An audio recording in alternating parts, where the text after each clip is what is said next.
because we're recording. And so in order for it to go on YouTube, they have to have the mic. So I've never been accused of being a quiet person, but so when we get into the engagement session of tonight, we will pass around a mic for your questions, your comments, so that we can make sure that we catch that on YouTube.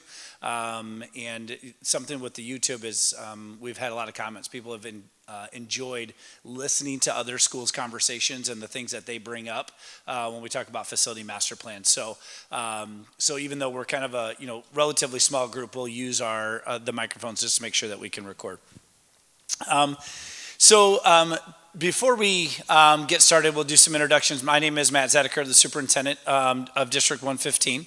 Over at the table here, we have Craig Wesley, who is our assistant superintendent, business services, and Heather DeVerde. She is our executive director of facilities. On the other table over here, Brody represents Studio GC. Studio GC is our architect, our partners, and so they have done a lot of work with us in terms of assessing the buildings, walking the buildings, taking a look at floors and ceilings and HVAC, all the things, and they're going to continue to partner with us as we go through the facility master planning process. And so Brody will be catching all the notes tonight. And as part of our process and what we've done at each school is we're gathering these notes so that we continue to kind of evolve themes. Themes are starting to emerge as we have gone from school to school and had some of our community meetings.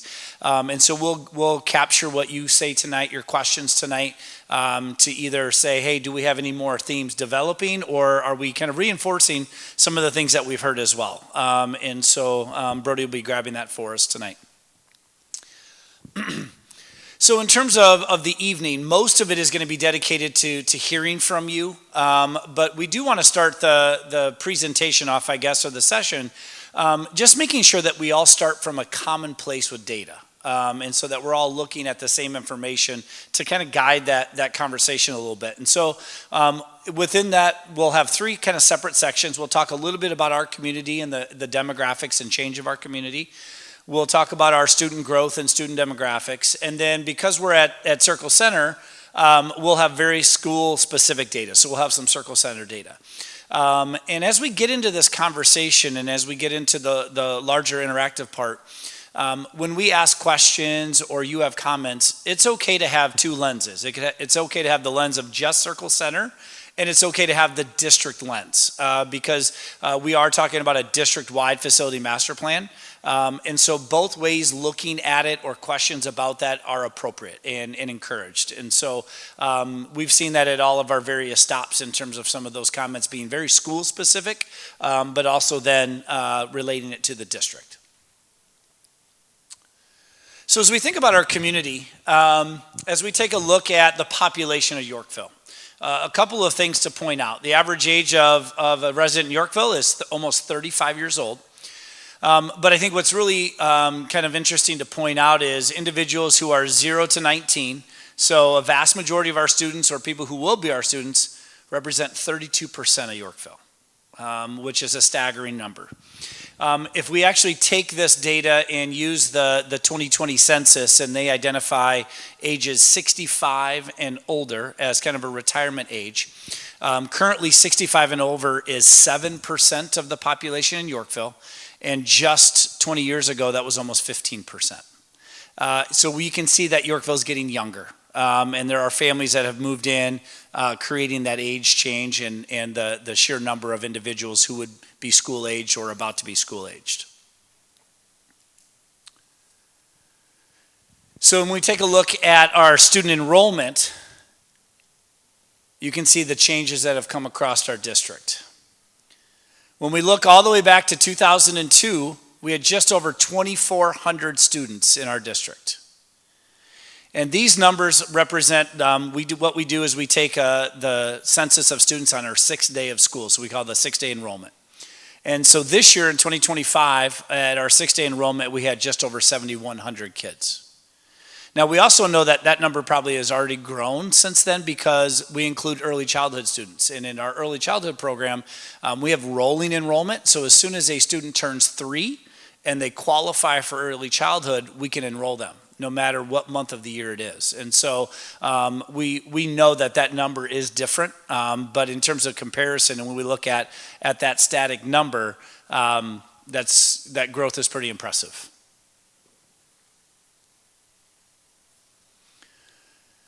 And then we look at our student demographics. So as we look at, this is the data from last year, from the 23-24 school year. Our Hispanic population, which is just over 24%, is our fastest growing population for students who identify as Hispanic. 7 years ago, that was 17%. So again, we're seeing about a 1% a year growth in students who identify as Hispanic, where we look at the other subgroups between white, black, two or more races, and Asian, staying relatively flat during that same time.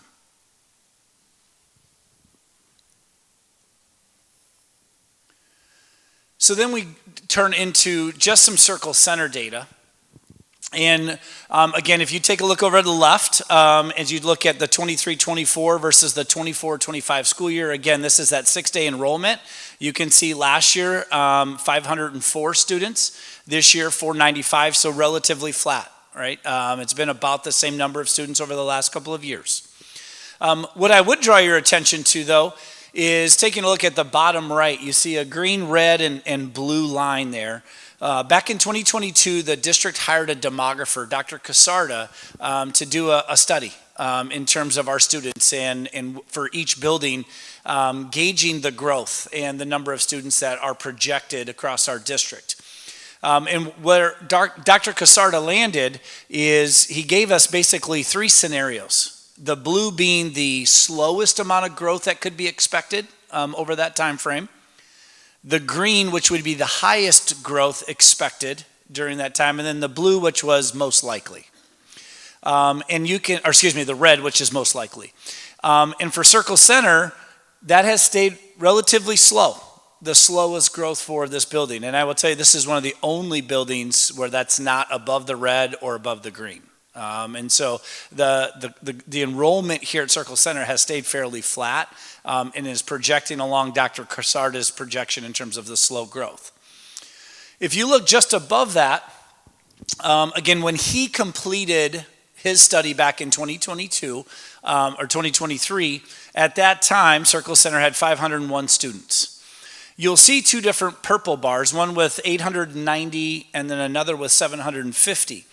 And what those 2 different bars represent are capacity within the building. And the capacity with the 890, that is if we put 30 students in a classroom, to then the size of the space would accommodate up to 890 students.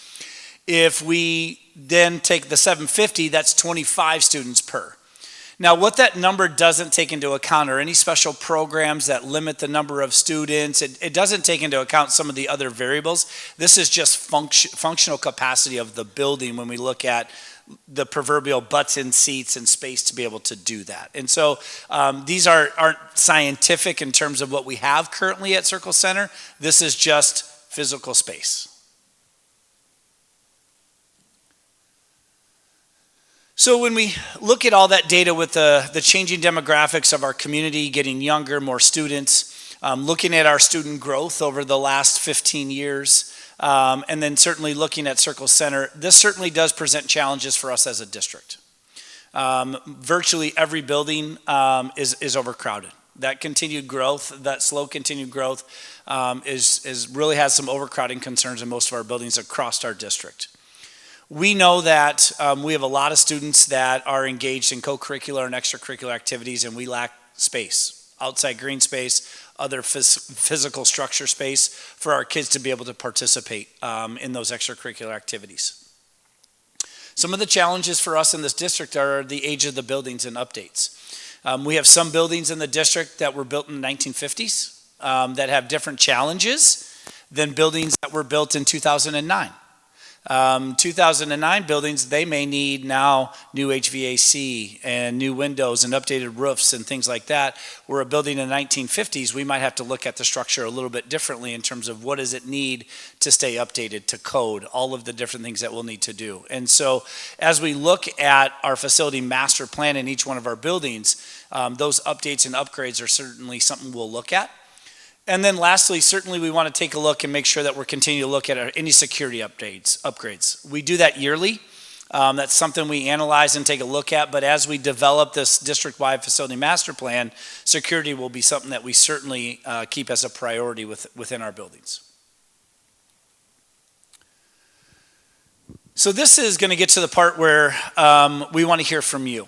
And there's going to be a couple of slides. The first one here in terms of how are we doing.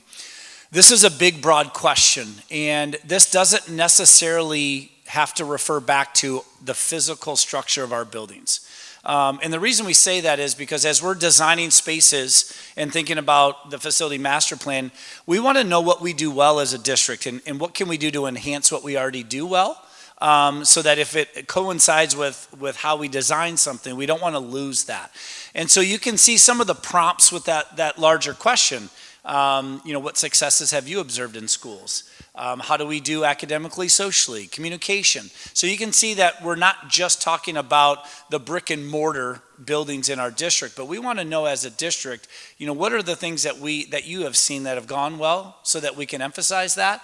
And then certainly the next slide will take the flip side of it in terms of gaps and areas where we can improve. And so in terms of, kind of just setting this off, and Heather will have a mic again for you all for the video purposes. But as you think about either your experiences as a staff member, a parent, or through the eyes or the experiences of your students, how are we doing? What successes have you seen, whether it's here at Circle Center or other buildings that you may have experienced in the district?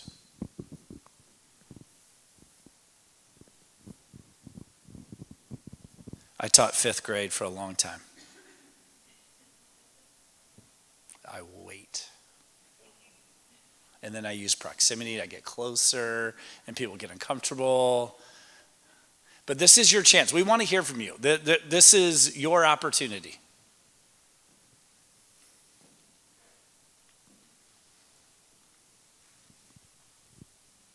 And it doesn't have to be that first question. We can talk about what you've seen academically or socially. Are there ways to better communicate our achievements, as a district or as a school? So all of those bullets are kind of more prompts to that larger question in terms of how we're doing.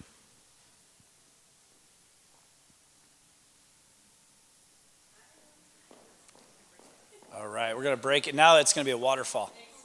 There we go.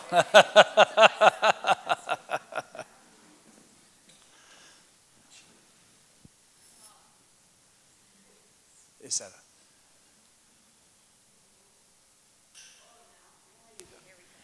I would say probably our one-to-one with the Chromebooks has provided the students with more opportunities to not only participate in different activities within the school, but outside of school, and also different avenues for the teachers to engage students in just besides paper and pencil activities. Yeah. Great, thank you.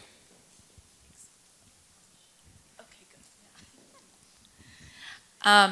I'll say that I worked in another school district for 12 years, and last year was my first year in Yorkville, and I got to come in kind of in a neat way. I, as a teacher, but also my daughter came to Circle for the first time last year, so I saw it like as a parent, but also as a teacher, and I just felt like very included. The teachers, the administration here is amazing, but then as a parent, I felt like, I was in the know because I was a teacher, but I also felt like the communication was great as a parent.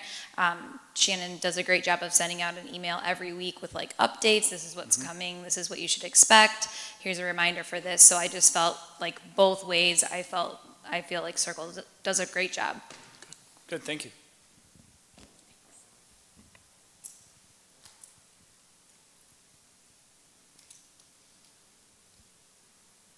What about on the academic or social side? Have you noticed anything or experienced anything that we do well in terms of support for students academically or socially?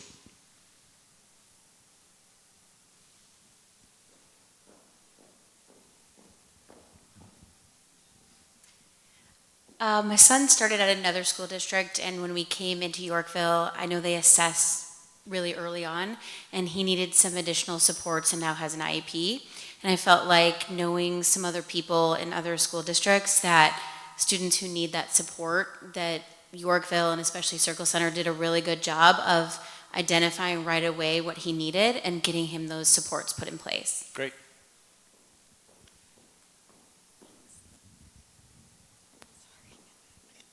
Heather, we have one up here. I'm going to keep Heather busy tonight. Keep going. I'll add that here at Circle Center, I do feel like both of my girls, I have one here currently and one who just moved on to YS this year, both have been incredibly included. I felt like the approach has always been very individualized and personal to each of them. I feel like a lot of that can be attributed to Dr. Ham and the administration here. Really, I think treating each individual child as an individual child instead of a group to serve. And I do feel that really did impact kind of their social development. And the social workers have also been really helpful too when there's been a need or something kind of happening in their orbit, being able to kind of hop in, Great. especially here in this building. Great, thank you. I also just wanted to comment on, I know we talked about the max capacity, so again, he moved on to YS now, but he went to another school district and their classes were much higher. And I do feel like that the smaller class sizes here in Yorkville do allow the teachers to focus a little bit more and give that one-on-one. So I hope that for the future, we're still planning on keeping that as the ratio, because I, as a parent, have seen a difference from a different school district that has been really important. Sure, thank you.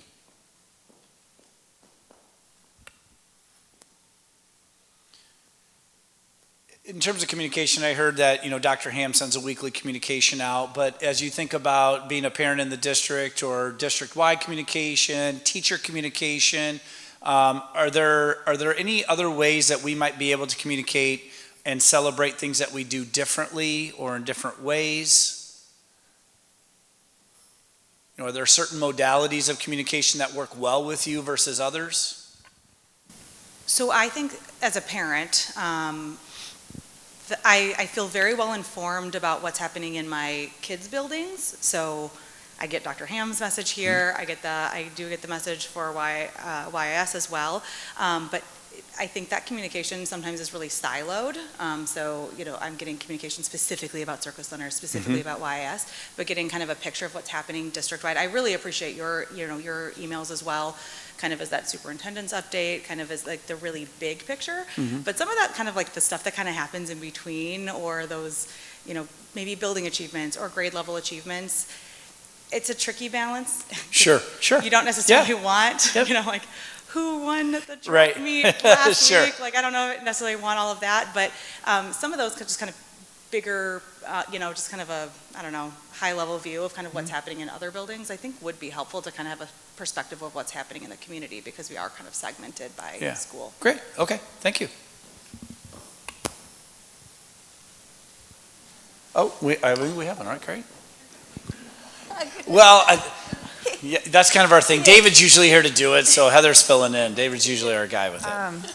I just wanted to touch on a couple things. So one would be, before you came here, how we handled COVID and how as parents we were given 3 options. We could either send our kids full-time in school, full-time at home, I think that was considered remote, or hybrid. So it was really nice to have that option for people who, depending on their work situation. I know it was probably really hard on the teachers trying to put their feet in a bunch of different ponds, but as a parent, it was nice to have that option. So it's kind of good to kind of maybe keep that in mind just in case we ever go through something like that again, which hopefully we don't. But also, like being here at Circle Center, I don't know, I'm just like kind of used to what the benefits that we have here versus like other districts. Like I've been Friendly Fox here and stuff. And I was telling, a couple of my girlfriends who have like different, school district kids, and they're like, we don't have that many opportunities and stuff to like be involved in the school. So I like that at least here we have more of, parent involvement and stuff. I don't know what YIS has now, that they have like a different principal, not too much. YMS has a lot, or a decent amount, but I like that we have that opportunity to like be involved in this school. Yeah. So it's kind of nice. Okay. Yeah. Thank you.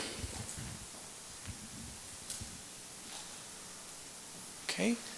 Anything else in terms of these sub-bullets before we move on?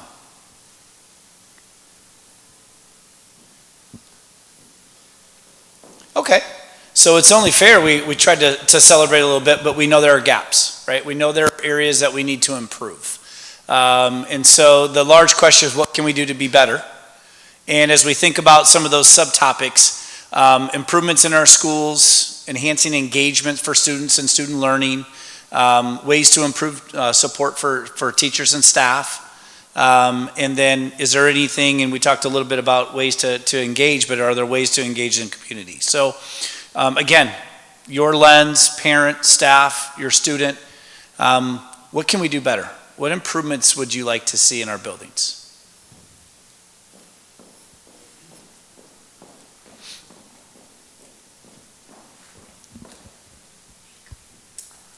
I guess one of the main things, since this is a K-3 building, is just the amount of transitions that our K-3 students have to make compared to our K-6 counterparts. That they finally kind of build those relationships, and then we dump them in a new pond with a bunch of new kids, and they kind of have to start all over again. So just more of that equity in terms of the amount of transitions the students have to make prior to entering the middle school. Great. Yep. Thank you. I suppose I have a few different things to say. I would back that up and say that I think the design of having a K through 3 is a big problem. I know multiple kids who, because I have a child here and I have a child over at YIS who transitioned this year, a lot of kids who transition to 4th grade are now in therapy because the transition is that difficult at that age. So I think that that's definitely something that needs to be looked at. I wish that we could stay here all the way through 12th grade. We love Circle. I know that's not an option. Right. But, I think it's something to look at to not transition them at 9 and 10 years old. I don't think that that's doing them any favors. Another thing I want to bring up, you kind of previously asked, like socially and academically, how the growth meets or whatever. I think that as kids fall outside of the academic norms, they also fall outside of the social norms, and that there's not really anything in place to help with that. Okay. So for a kid who is advanced academically, if their friends aren't and they're in separate classes from their friends, they very much struggle to then maintain those friendships. If they're being pulled out of class to attend a higher level math class, their friends are seeing that, and then they're getting alienated at recess. Similarly, if they're getting pulled out for reading help, the same sort of things happen. So I think that that needs to be a focus also, that I'm not sure what the answer to that is. I'm a parent, I'm not an educator, but past just talking to my own children about it, I know that my son has suffered a lot socially because he's accelerated academically, and I'm worried that the same things will happen to my daughter because she is similarly accelerated, but I know that it happens the opposite way also. Sure. So that's something I'm concerned with. Yep. Thank you. Thank you.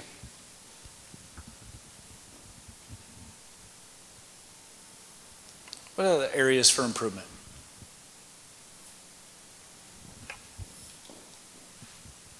I'd also like to echo additional support for kids in terms of changing buildings being incredibly challenging. They come here, it's like really warm and fuzzy, Dr. Ham.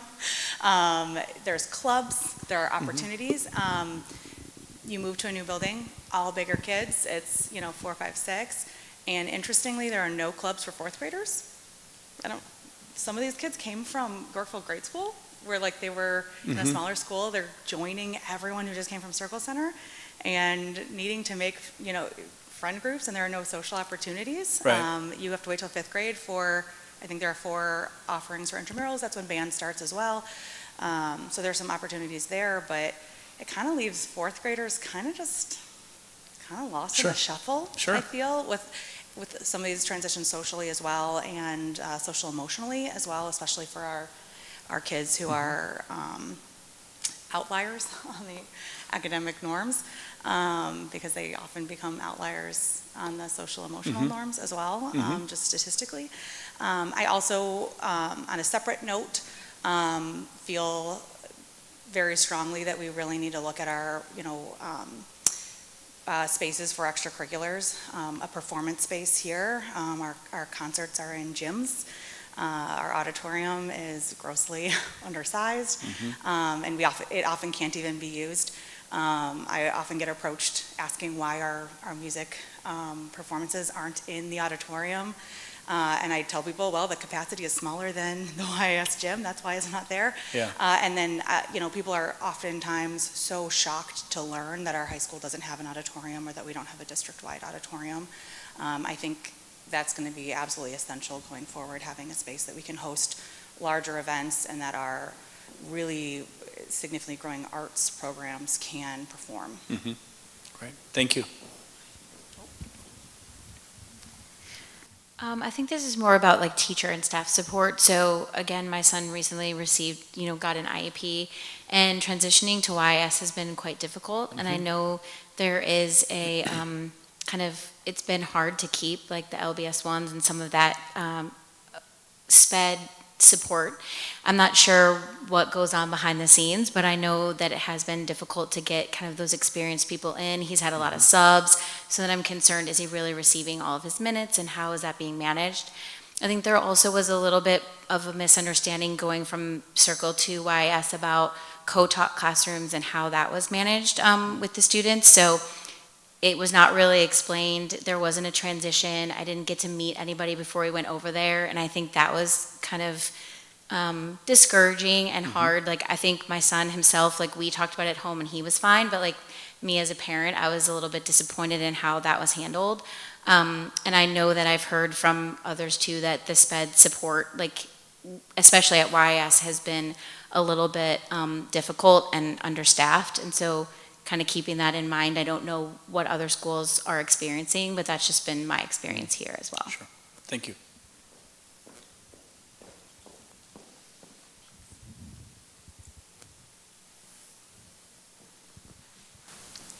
Anything else?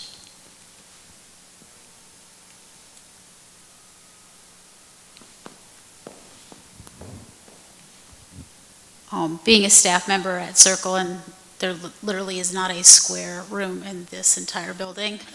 Just having space as we move to doing more hands-on in the benchmark, and just different kind of the classrooms needing different areas and different spaces to be able to do different things, looking at the square footage in terms of classrooms, that we can create those spaces that are truly going to provide those learning opportunities for students, because the odd-shaped classrooms that are here make that a little bit more difficult, especially as we continue, luckily not too bad here, but as we grow, that space becomes even smaller for us to use. Yeah. Yeah. Yeah, with para, so there could be Yep. three. Yep. So, yeah. Absolutely.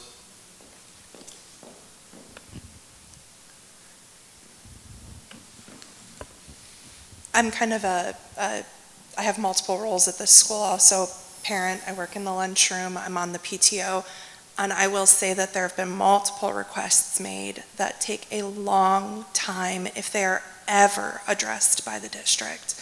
And I think that that's an issue. I know that we've asked about soundproofing for the cafeteria.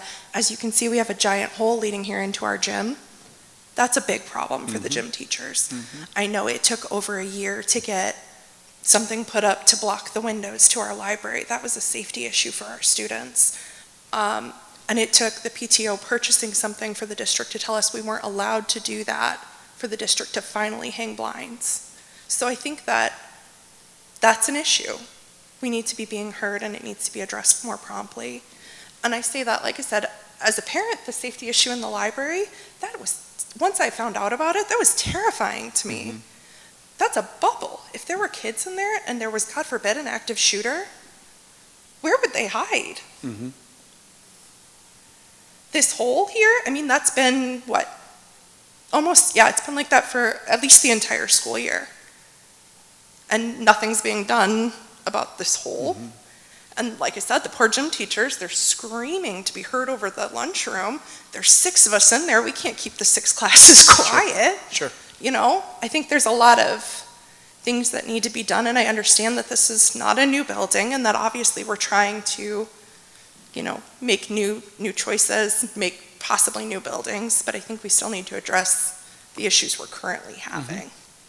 So I think, doing the best we can is one way forward, but I think we also need to be seen and heard, and our issues need to be addressed also. Okay, thank you.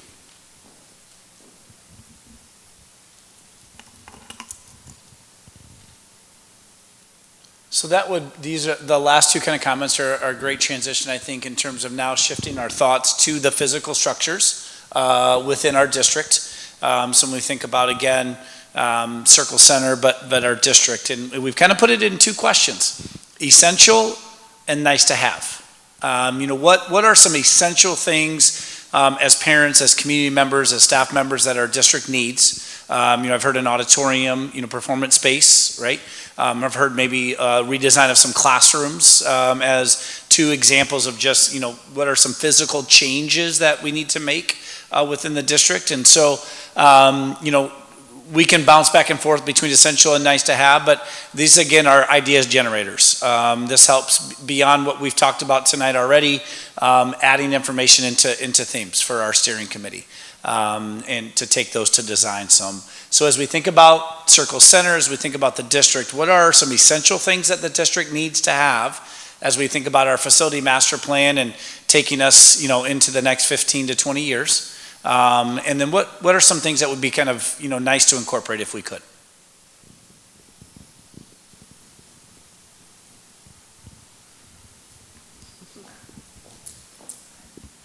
I mean, you can go with the obvious. We're obviously growing. Yorkville is only growing more, projecting forward. So obviously we need room for growth. So if we're building, don't just build big, build big. Just saying. Tell me more. What do you mean by that? Well, I mean, if you're only going to build one high school, it needs to be able to accommodate kids in 20 years. Mm-hmm.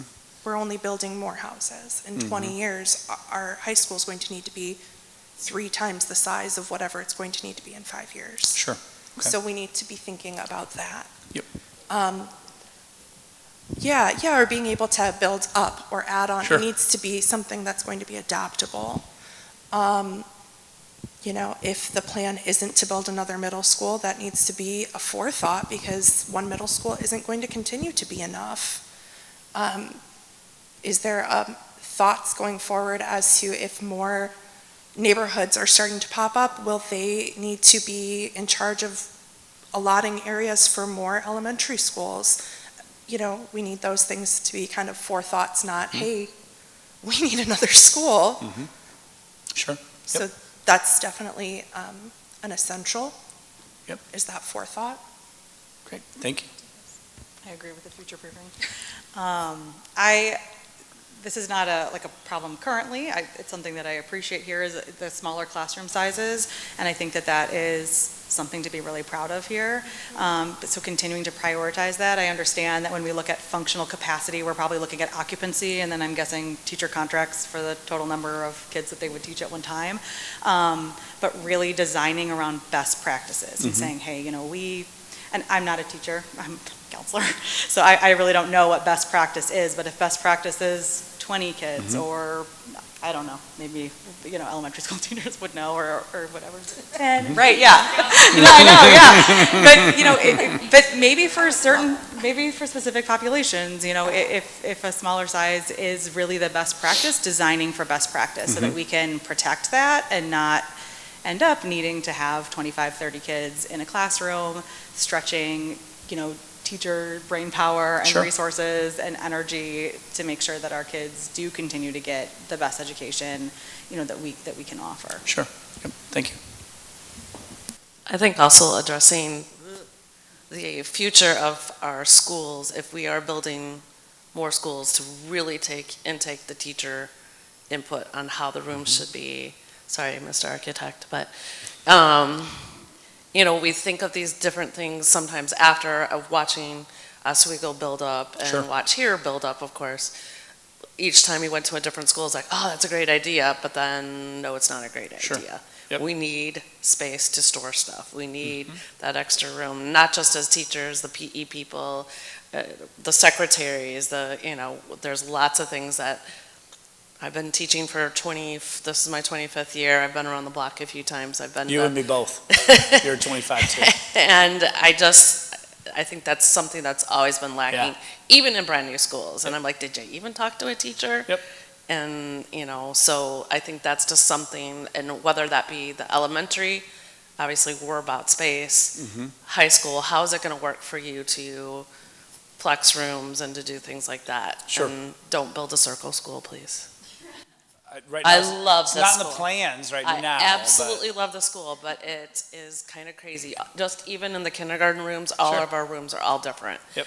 And to space out to do what we need to do is sometimes very tough. And it's worse in first and second and third grade. They've got smaller rooms too, so. Yep. And don't put us at 800 because I don't know how that would happen. But okay. Please, thank you. Thank you. I think we've talked about it for the transition to YS, but just thinking about it, I think a K through 5, 6 through 8, might be a Sure. better idea. Sure. Or, something to think about, so there's less transition. I don't know what that looks like for the buildings. I've heard that we want one high school, but we have one middle school that's already crowded and it's only 7th and 8th grade. So I don't know how we fix that piece, but I think for my own students that I've seen, I think the K through 5, 6 through 8 kind of standard that I grew up doing makes a little bit more sense as I've seen the students in the classrooms here.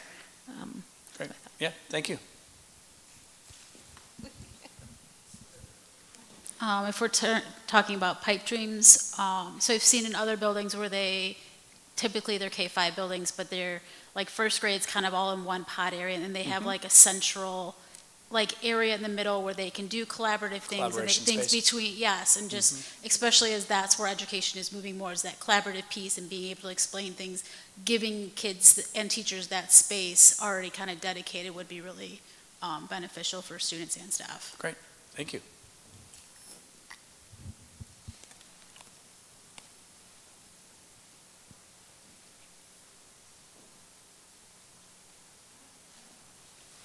Let's go. You've worked really hard tonight, Heather. I don't know if this is just like school-wide or if it has to do with the district, but I would love more like field trip opportunities. I feel like really the only place we go is like Hoover, and we can go to Hoover anytime.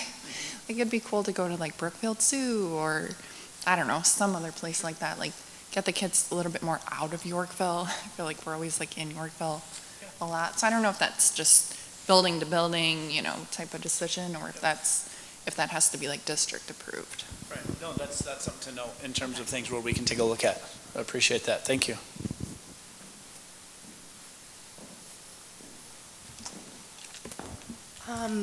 Also, just addressing, that transition, if it does stay a transition at the, after third grade, or even if you do start to address it, at fifth grade,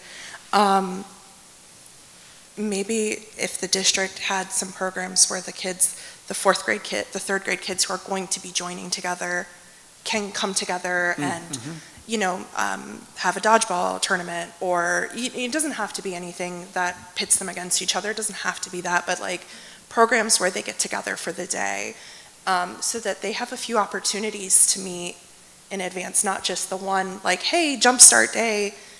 If you happen to see the thing to sign up and you're one of the first 70 kids who get signed up because that's all the room we have, because that's all the people we have to run it. I don't know, a few different opportunities throughout the year where they can come together and have some interactions.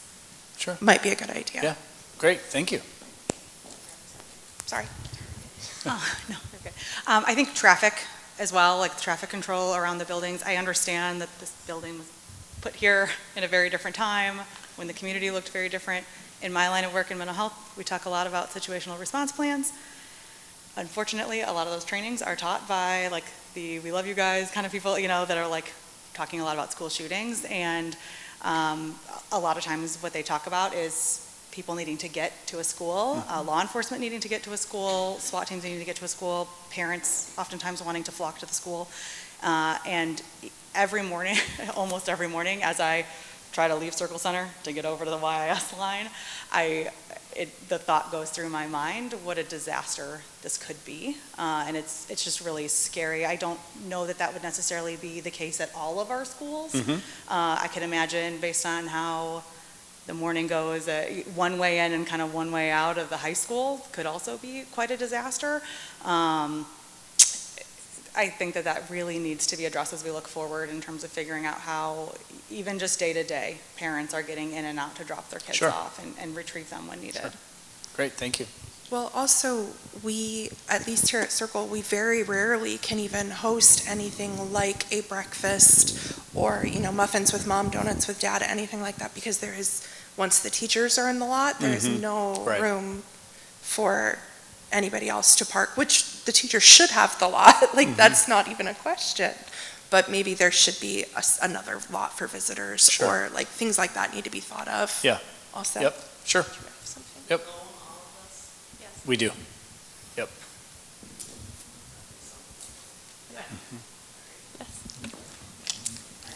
Looking at and listening to my kiddos, my kiddos going to next door and just picking up and dropping them off if I get the chance to do that. It is a mess. And like you said, safety wise, there's accidents there all the time. There was an accident last week. I think really we need to look at, we have all that space back here. Is that something we could turn into a parking lot, or the fields over here turn into a parking lot, change the entrance way into our schools to help that process too. I mean, I think we're okay here getting in and out. We just have a lot of parents that don't like to bus, so they'll pick the kiddos up. But whereas next door, most everybody's busing, and there's no, I mean, they're down 126 and down to 47, and that's not safe. So just looking at that in the future too, for if these, well, obviously that school will stay, but if we ever turn this into something different. Yeah, great. Thank you. Oh, no worries. So I've been hearing a lot of great ideas, and the one thing that concerns me is just finances. And it's great to have the foresight for 10, 15, 20 years from now, but if we don't want to run into a situation where either A, the district is going to incur millions upon millions in debt, or we have to raise property taxes in one fell swoop, are we planning anything to put a reserve in with current funds that we have now, or maybe just a slight addition to funding? That way it goes into an account where interest rates are currently 5%, or you could even go higher, and having that forward plan, so that way either we're not borrowing as much, having to then incur tax increases, or we just have that money there so we can pay for something in cash or as close as we can. Yeah, no, that's a great point, and I'm glad you brought it up. And Craig's going to do an 8-hour seminar on school finances. Look to sign up shortly. But I can give you a quick rundown, because those are all fantastic points. So the way the state of Illinois works, if we want to build a new school, we have to go to referendum. We have to get permission from the voters to do that. And so what the unique position that Yorkville's in, which is in a great position from a financial standpoint, is we will have the ability to run a referendum with no tax increase, because where we sit with our debt and how that debt is expiring, where we would acquire new debt, we would not raise your tax rate, which is a great position to be in. Oftentimes districts, when they have to build, property taxes going up. Now, the property value of your home probably is going to go up, right? Because a better school district means your home's worth more, which then, if you talk about the percentages, but our tax rate from the district would not cause your taxes to go up. So we're in a great spot for that. You also mentioned reserves, which is another key thing. We're sitting we're in about 91 million in reserves, give or take. So the board will commit money from our reserves towards this facility master plan to add to what we would end up borrowing from a referendum. And so Craig has done an amazing job. The district has done an amazing job in terms of being very fiscally responsible. Investments have been very good in terms of bringing dollars back, which provides us the opportunity to be able to not raise taxes, use reserves to make sure that we're truly making this a district-wide facility master plan. Without the referendum, we don't have enough money to do anything much more than some additions or maybe an elementary school that doesn't solve all of our problems, right? But those are things that we're certainly considering. Taxes are a burden. We also need to make sure that we're able to explain to the taxpayers, what is that referendum going to do for us as a community, right? And that's what this process is, to be able to demonstrate, here are our ideas, and here's where that referendum is going to benefit the entire community, not just, the next 5 years, but 10 and 15 down the road as our community is still going to be probably a destination for people to continue to move to. So I appreciate you bringing that up. Those are very, very good points. Yes, Heather. Did you want to talk about the steering committee? Yep, I was going to close out with that. Okay. Yes. But thank you for reminding me. Any other thoughts around things that we need physically and structure building-wise for our district? Fieldhouse. Okay, I was waiting. You would have been the first group that doesn't say that. So I wanted to make sure we got that. Okay. That has been a common theme as well.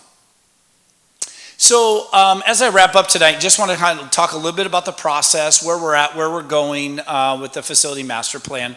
As Heather alluded to, what we have done is, as a part of this process, we have created a steering committee.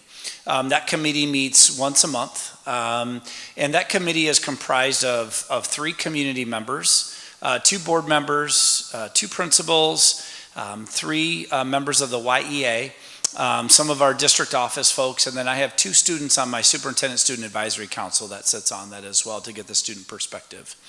And that group is essentially charged with receiving the information we get from these listening sessions, and Studio GC kind of summarizes so that we can create those themes. But we present them the data in terms of what buildings look like for population, where special programs might be, what our problems are, and then they're tasked with trying to produce options to solve the problems for the district.